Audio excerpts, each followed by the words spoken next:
Hi guys. I'm coming to you after spring break. I hope that you guys had such a great week.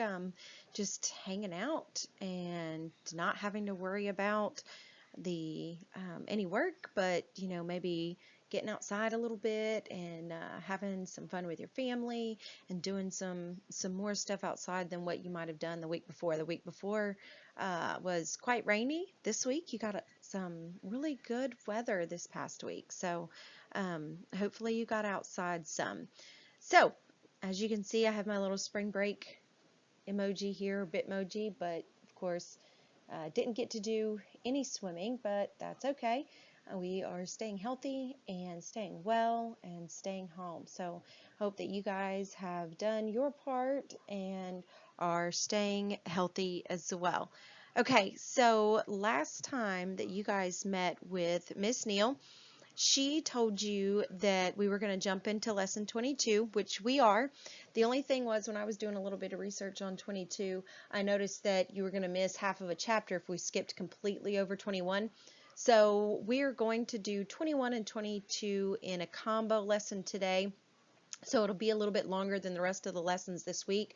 But hey, look at it this way. It'll be the first one that you get out of the way, and you'll be done with that one. And then the other ones are just smooth sailing. So let's get rocking. I wanted to let you know that the reason why we skipped over 18, 19, and 20 is because those were lessons that were geared around an argumentative essay, in which we were not ready for you to do that yet. So we are taking that part out. You're welcome. And then we are going to move back into that later after we go through a few more lessons here to finish out our book. So we are over halfway done. I cannot even hardly believe that, considering that when we left school, we were barely halfway there. So I know that this has kind of been long, but it is starting to wrap up and wind down, and we're going to jump into lesson 21 to examine some word choice, and then for 22 we're going to jump into themes. We will be on themes for the majority of the week, just so that you know. So there are several lessons that are geared around themes. So for word choice, let's jump into this lesson. So this is what we're going to do with this lesson. We are going to read the first part of Spring of 1935. We're going to examine changes in Billie Jo's relationships and examine passages for author's word choice. Now, the last time that you met with Miss Neal, you guys worked on a character analysis chart on the previous chapter, winter of 1934. Yeah, 34, and you compared Billie Jo and Pa or Daddy. Um, you compared them. Today, what we are going to do is we are actually going to use winter of 1935.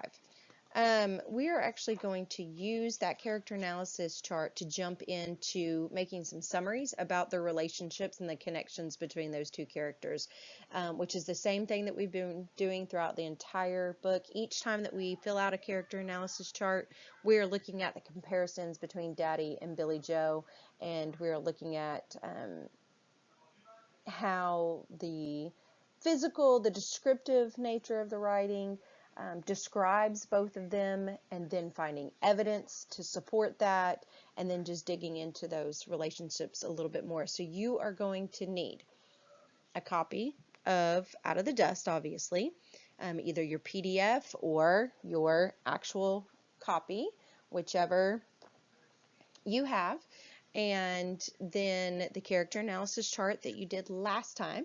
So for some reason you did not get done with lesson 17 and you did not complete that character analysis chart that was on page 30, then you need to pause this, hop off, and maybe even go back to lesson 17, the last lesson, and get that done.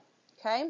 If not, you're ready to move on, then you have your reading log. We are going to use our reading log in this particular lesson as well. Okay? So if you have all those things, let's rock and roll. Okay, so you have your character analysis chart, and what I need you to do is you are just going to read the first part of Spring of 1935. Spring of 1935 starts with, let's see, it starts on page, if you have the actual book, it starts on page 153, okay, and it starts with the first poem in Spring of 1935 is called Heartsick. So I'm just going to tell you which poems you're going to read for this particular part of this lesson. You are going to read Heartsick, Skin, Regrets, Fire on the Rails, The Mail Train, Migrants, and Blankets of Black. So you are going to stop at Blankets of Black. Read it and then stop there. Do not go any further. And while you are reading the first part of that chapter, what I want you to do is go back to your character analysis chart, and I want you to make notes on the relationships between Daddy and Billie Jo. And so the descriptive relationship between them, just make some notes as you read each individual poem about how they are connecting with each other or not connecting with each other. Also, take a look at the relationship between Billie Jo and Mad Dog.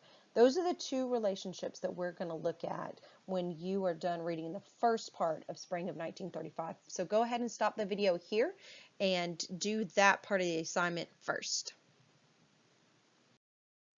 Okay, so now that you have read the first part of Spring of 1935, what I want you to do is turn to your reading log right now and go ahead and title this page, of course, as Lesson 21. And in 1 to 2 sentences, now these do not have to be long summaries, okay? But in 1 to 2 sentences based on what you read in those 4 or 5 poems, the first one that you're going to do is you're going to summarize Billie Jo's relationship with Mad Dog.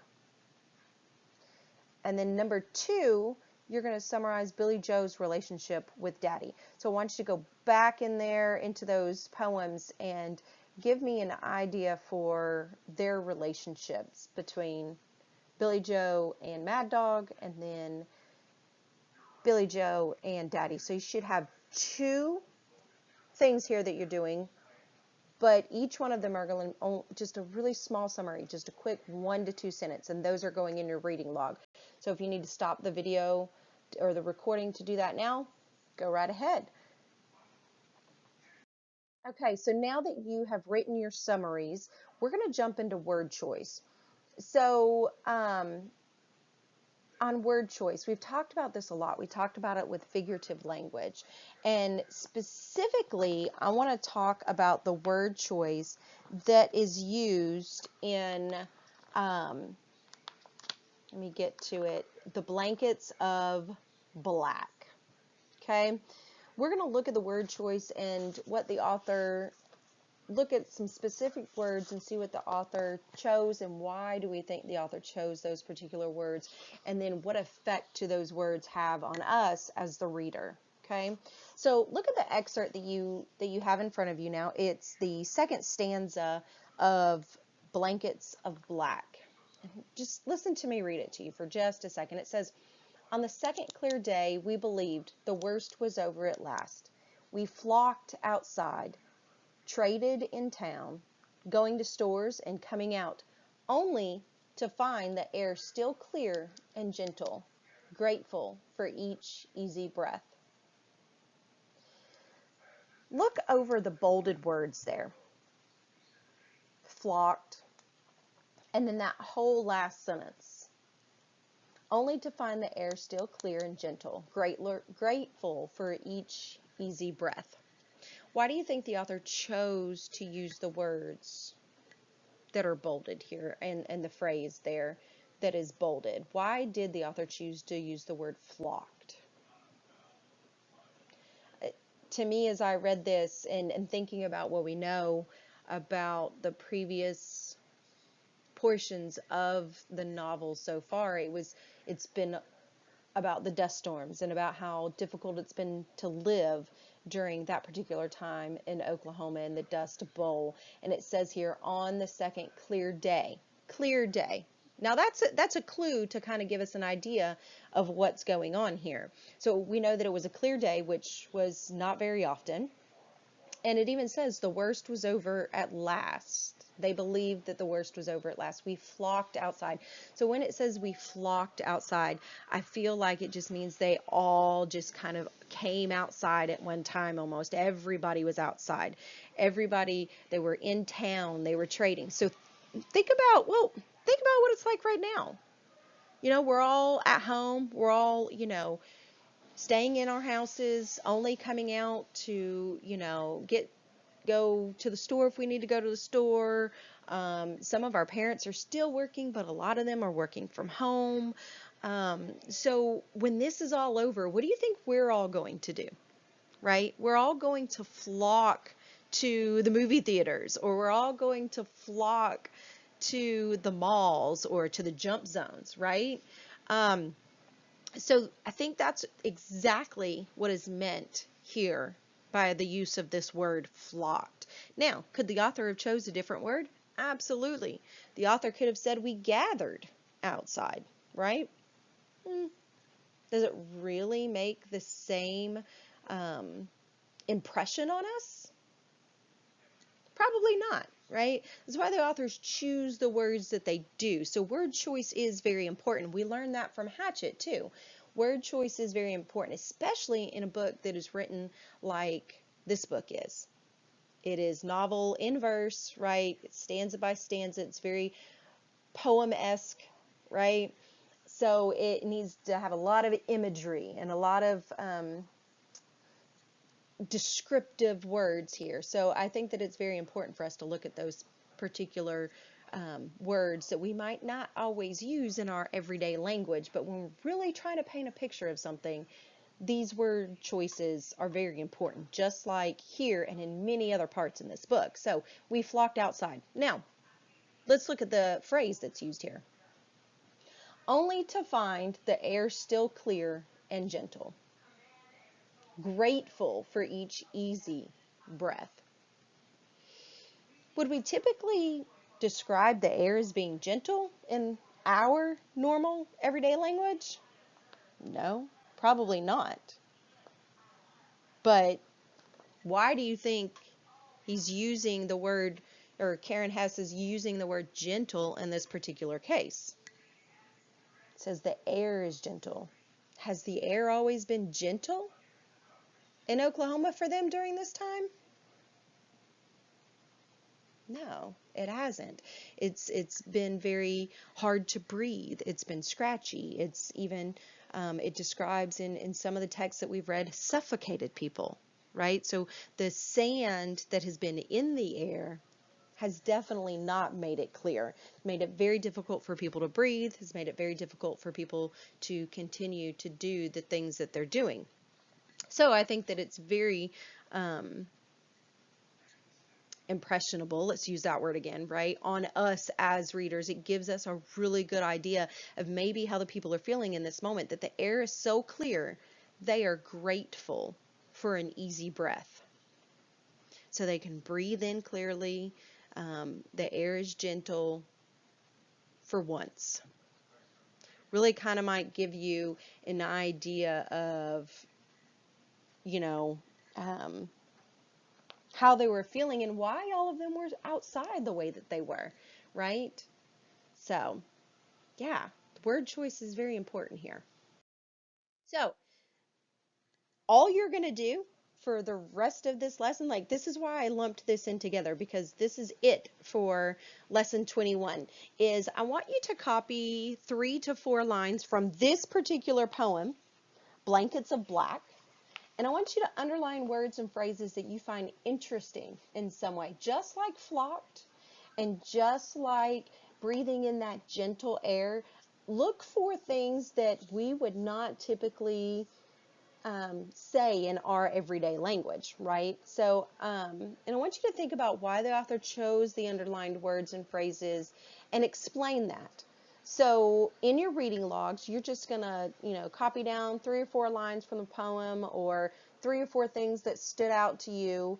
And then I want you to tell me why the author chose the underlined words and phrases and what effect do those words or phrases have on you as the reader. So for me, when I read that second stanza, it gave me a real good picture of why everybody was coming outside and maybe even a glimpse into how they were feeling at that moment of being able to breathe for some of the first times in a long time. Okay, so that's going to be your exit ticket today.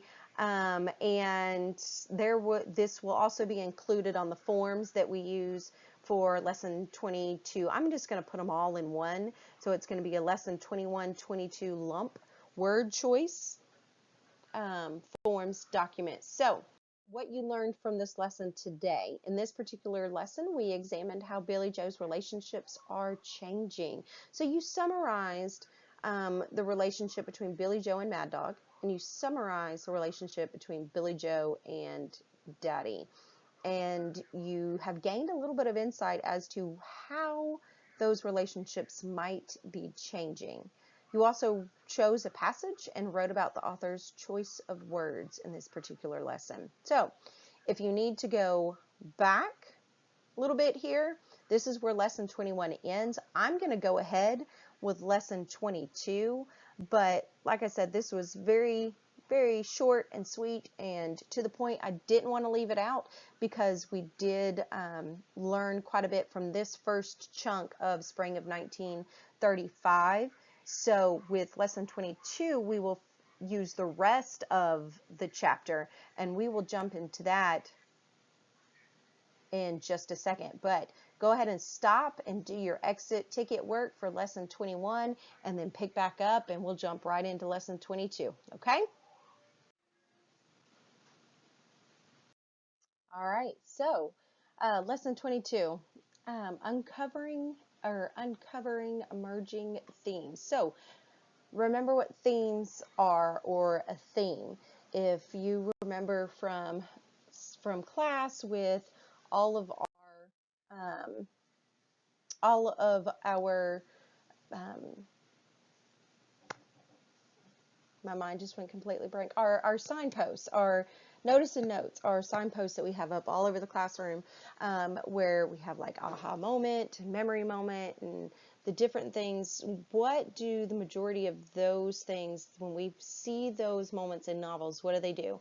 They give us our signpost, or a lot of times they uncover theme, they uncover plot, they uncover setting. Okay, so as we go through this whole week of lessons, I want you to think about our signposts, and I want you to see if we come across any of our signposts in this next week of lessons. Okay, so I'm going to put that on you.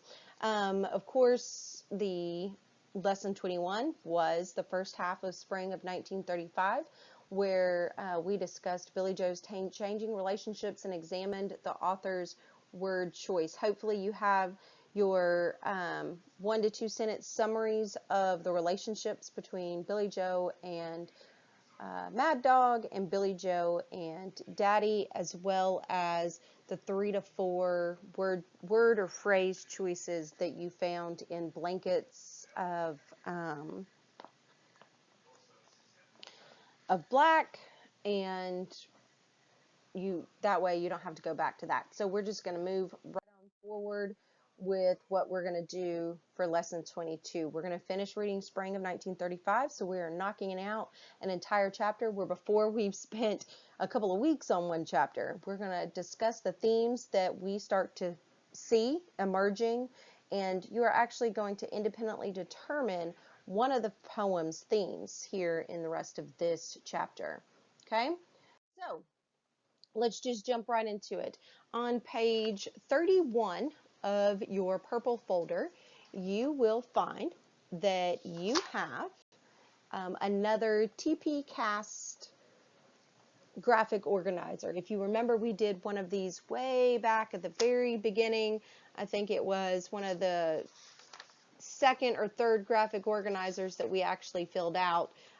Yeah, I'm looking at it here, page 6, way back early in our purple folders. But this particular graphic organizer that you're going to work on today is on page 31 in your purple folder.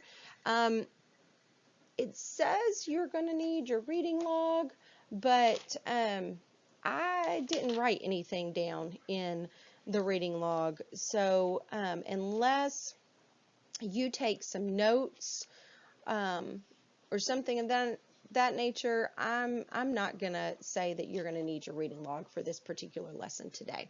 Okay, so we need obviously our novels. Okay, and put that in the frame here. Yeah, there we go. Sorry guys, still getting used to this whole recording thing. So, and then that particular handout for today's lesson. So, the very first thing that you're going to do, I want you to just stop this recording and I want you to finish reading Spring of 1935. Just sit back, go ahead and just finish reading it and take some notes as you read each particular poem of what you think that poem is about. What's the topic of that particular poem, or the subject of each one of those poems? Okay, so you have, and I'll just kind of review the poems that you're going to read independently on your own right now, is you're going to read The Visit, you are going to read Freak Show, Help from Uncle Sam, Let Down, Hope. You are also going to read The Rain's Gift, Hope Smothered, Sunday Afternoon at Amarilla Hotel, Baby, Old Bones, and that's it. Okay, so you are going to read starting at page 168. You're going to read all the way through to page 189. So go ahead and stop the recording and do that now, and don't forget to kind of make a little note of the topic or the subject of each one of those poems. Okay? Okay, so now that you're done reading the rest of Spring of 1934, we're going to go back and take a look at one of the poems. One of the poems is called The Visit, and we are going to analyze the theme of that particular poem. We're going to look at how to recognize the theme of the poem. That way you can then independently do the same thing from one of the other poems. Okay, so look at page 168. It was the first one that you read, and it is called The Visit. I'm going to reread this poem to you. If you don't want to listen to me reread it, you can reread it back on your own, but I may make some remarks of some things as we go through it. So what I want you to think about while I'm reading this is, what is the topic and what is the author saying about the topic? Okay, those are the two questions I want you to think about as I'm reading this. Okay, so The Visit. Mad Dog came by to see how we made out after the duster. He didn't come to court me. I didn't think he had. We visited more than an hour. The sky cleared enough to see Black Mesa. I showed him my father's pond. Mad Dog said he was going to Amarillo to sing on the radio, and if he sang good enough, they might give him a job there. You'd leave the farm? I asked. He nodded. You'd leave school? He shrugged. Mad Dog scooped a handful of dust. Like a boy in a sand pit, he said, I love this land, no matter what. I looked at his hands. They were scarless. Mad Dog strayed longer than he'd planned. He ran down the road, back to his father's farm when he realized the time. Dust rose each place his foot fell, leaving a trace of him, long after he'd gone. April 1935. So, what is the topic of this particular poem here? The Visit. Could be a lot of different things. One of the first things that I picked up on is leaving home. The fact that Mad Dog is leaving. Maybe even you could say that the topic might be the farm in particular. So the topic is, what is the whole idea of the poem? Okay, so when you're looking at beginning to try to identify the themes, what is the subject of the poem and what is the author trying to convey in that poem? Because if you remember, when we first looked at theme for the first time this year, what did we say theme was? The message, right?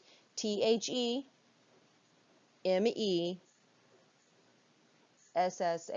right? The message. So, what is it that the author is trying to say about the topic?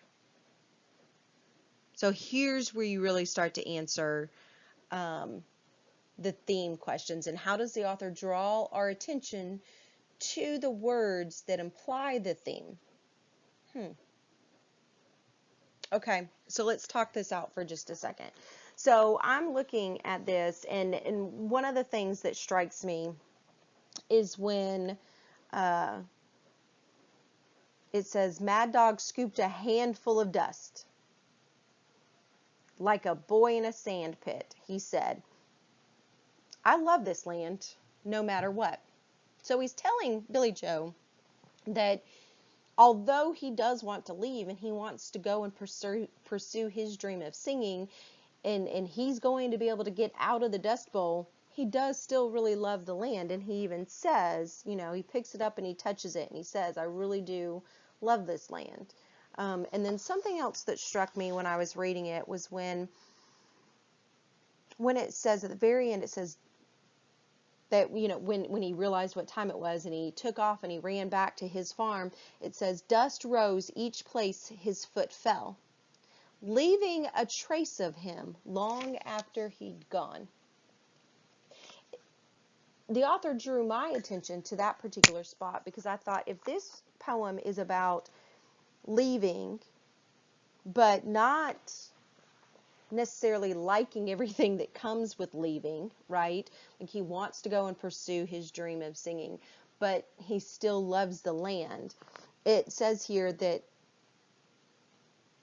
to me, I just think that this was kind of speaking to, just because he's leaving, there's still a trace of him that is going to be with the farm and that is going to be with the land, because it says, leaving a trace of him long after he'd gone. So just because he's left doesn't mean he's gone, so to speak, right? So the theme of this particular poem might be, you know, while it might be possible to physically leave the land, it will always be in your heart. So he loves the land and it's always going to be in his heart, and he's not always completely gone from the land, so to speak. So yeah, emerging themes. What are some of the things that we're starting to see start to come out in the book as we get further and further, or further and further in the book, but closer and closer to the end as well, right? Because the further that we get in the book past, you know, the climax, and we start to come, you know, down the falling action, right? The things that happen after the climax of kind of what steers the book in the direction that it's leading to go, is a lot of times the theme becomes revealed. Very much like, and we're going to go back to Hatchet again, but very much like Hatchet, where, you know, he begins to be more and more attached to the hatchet, right? We find out why more and more. So with that, this is the end of this lesson. This is what you're going to do. Is your exit ticket today is you are going to go back to Hope. Okay, so the poem Hope is, let's see, it starts on page 176, and you are going to reread Hope and kind of work your way through Hope the same way that I worked my way through The Visit. Look at some of the specific word choices and some of the specific phrases that really strike you. To me, and I'm just going to go ahead and just kind of give you a little insight into Hope. It starts out very cautious, but then ends where people are very jubilant. Okay, I want you to really hone in on the title of Hope, because as you work through your TP-CASTT graphic organizer, you know, you're going to, the title, what does the title mean? Okay. Then paraphrase it. Okay. Give me a connotation. What is the connotation of this particular poem? What is the feeling of the poem? Positive, negative, right? And then what is the attitude or the tone of this poem? Are there any shifts in the poem? Now, I've just kind of given you some insight that it does for me when I read it.